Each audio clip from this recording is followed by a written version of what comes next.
The Ravens' Week 4 matchup has the Bills coming to Baltimore for Sunday Night Football on September 29th.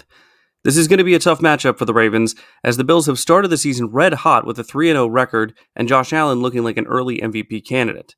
The Ravens were able to survive a comeback by the Dallas Cowboys last Sunday on the road, but how will they handle a Bills team who are already playing like one of the best teams in the NFL?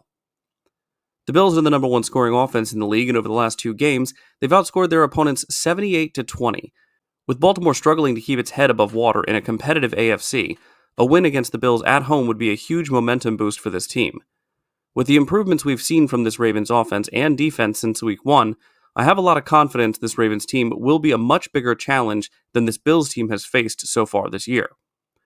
So now, let's get into this preview for what I believe the Ravens need to do to stack another win and put themselves back in the conversation of playoff contenders.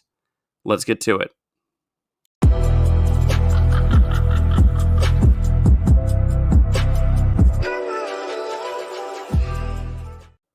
Welcome in, everyone. This is Jordan with Ravens Flash Report. And with this Bills team coming to town, I think most Ravens fans would have felt a lot more confident coming into this matchup if the win against Dallas didn't end the way that it did. The Bills may be first, but the Ravens offense is 11th in scoring and first in offensive yards, while holding a top 10 place in most other offensive categories. Long story short, we know that the Ravens can score points. And that trend is moving in the right direction, as with each week, we see the Ravens offense score more points than the week before. The defense has also been improving in allowing fewer points in each successive game, going from 27 to 26, and then last week 25. Now, I would love if each of these trends continued, as that would mean that the Ravens would be in line to score over 30 while holding the Bills to 24. Unfortunately, that's not how trends work. They aren't always linear in their development. So let's take a look at what it is that this Bills team does so well that could be problematic for the Ravens. Buffalo will likely be the most challenging team for the Ravens to run on so far, and although the Ravens are very good at running the ball, they haven't faced the best run-stuffing defenses in the league quite yet. The 29th ranked Raiders have allowed 458 rushing yards and 3 touchdowns. The 32nd ranked Cowboys have allowed 557 rushing yards and 8 touchdowns, while the Bills are ranked 16th, allowing 355 yards on the ground and only a single rushing touchdown, which was back in Week 1. That being said, the Bills' opponents have only attempted 76 run plays against them and averaged 4.7 yards per carry on those attempts, which is indicative of two things. The first is that the Bills have only been trailing for a total of 35 minutes and 9 seconds this season, being either tied or leading their opponents for 144 minutes and 51 seconds, meaning teams usually run the ball less if they are behind. The second thing this could indicate is that the Bills' opponents were simply not as good at running the ball as the Ravens are. We know that the Ravens can run the ball, though, so the next and potentially bigger problem they face is that the Bills have a very well-rounded and effective offense that utilize the pass as well as the run. Looking at the numbers and rankings between the Bills, Chiefs, Raiders, and Cowboys, we can see that the Bills have an extremely efficient offense. Now, I stated earlier that the Bills are number one in scoring and averaging 37.3 points per game, but their efficiency is what makes them so good. They're only 13th in yardage, but did so in the second fewest amount of plays and with the fourth highest average of yards per play.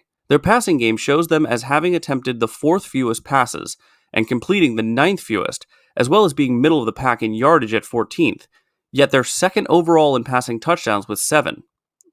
They're less effective running the ball than passing, but still top tier, being 11th in attempts, 14th in yards, but 3rd in rushing touchdowns with 6, which is one more than the Ravens have. So what do the Ravens need to do to defeat a team that has not only scored more than anyone else, but their defense is 7th in points allowed and held their last two opponents to 10 points in each game? The Ravens need to control the clock as much as possible. I know, this sounds unoriginal and boring while also somewhat obvious, but the Ravens need to keep the ball out of Josh Allen's hands.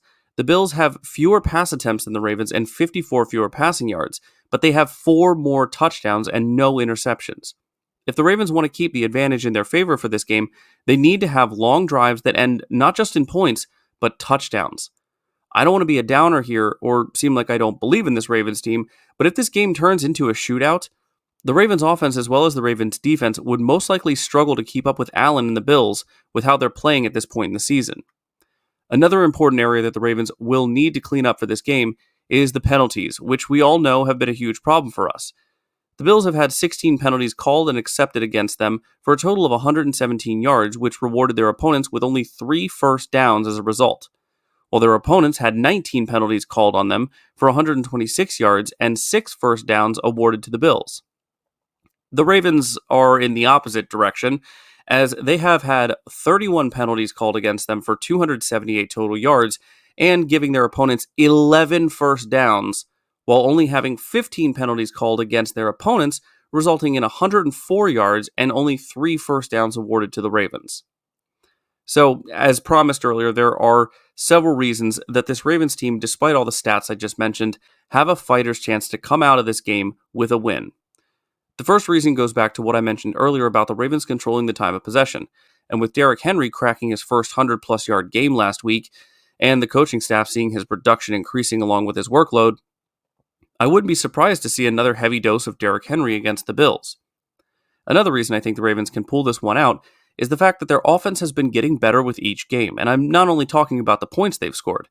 In Week 1 against the Chiefs, the Ravens couldn't get the run game going, and outside of Isaiah Likely and Lamar Jackson, the Ravens had very little offensive production. In Week 2 against the Raiders, we saw more of Derrick Henry and a more balanced approach in the receiving game with Zay Flowers leading the charge this time. Then in Week 3 against Dallas, yes, the run game led the way between Henry and Lamar, but Lamar also had his best game throwing the ball, not only from an accuracy standpoint, but also getting more playmakers involved. Now in Week 4, the Bills face a Ravens team that has had success in some of the areas that the Bills have struggled against. In Week 1, Kyler Murray had 5 rushing attempts for 57 yards.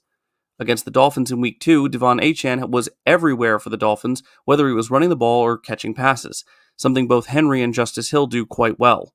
And while the Bills' defense does have 11 sacks and forced 6 turnovers through just 3 games, the Ravens over that same time on offense have only allowed 3 sacks and had 2 turnovers. I mentioned in my post-game reaction video after the Dallas win that one of the positives Ravens fans should definitely take out of that game was the improved offensive line play, especially on the right side. I mentioned at the end of that video that if the Ravens are able to put together all the things that they've improved through these first 3 weeks, they could take on any team in the league.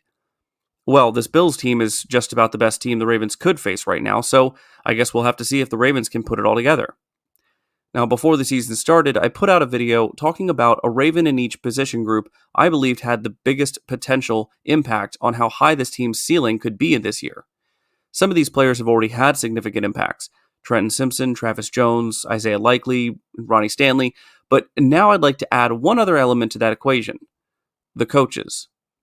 The Baltimore Ravens players were handily beating the Dallas Cowboy players last week, but when the Ravens coaches stepped in, we saw the game nearly slip away from them.